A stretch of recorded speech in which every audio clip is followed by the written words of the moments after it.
দেব রুক্মিণীর প্রেমের খবর এখন কেই বা না জানেন। বহুদিন ধরে সম্পর্কে রয়েছেন টলিপাড়ার দুই তারকা, কিন্তু এরই মাঝে তাদের বিচ্ছেদের খবর উঠেছে টলিপাড়ায়। তবে এবার কোন নতুন নায়িকাতে মজল চ্যাম্পের মন? এই মুহূর্তে খাদানের প্রমোশন নিয়ে অত্যন্ত ব্যস্ত দেব। এই ব্যস্ততার জন্যই কি বিশেষ বান্ধবীকে সময় দিতে পারছেন না পাগলু? কিশোরী কিশোরী তোকে না পাইলে জানি না কি করি। কিশোরী কিশোরী খাদানের এই নতুন গানে ইধিকা পালকে মনের কথা এভাবেই বলেছেন দেব। গুঞ্জন উঠেছে, তবে এবার কি ইধিকাকে মন দিয়ে বসলেন দেব? আর সেই কারণেই কি পারদ চড়েছে?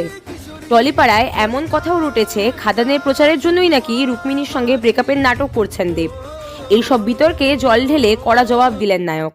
এক সাক্ষাৎকারে দেব বলেন, রুক্মিণী আমাকে ইনস্টাগ্রামে ফলো করছে কি ফলো করছে না সেটা নিয়ে আমি দর্শককে কেন উত্তর দেব?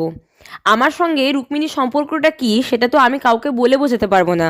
রুক্মিণীর সঙ্গে আমার সম্পর্কটা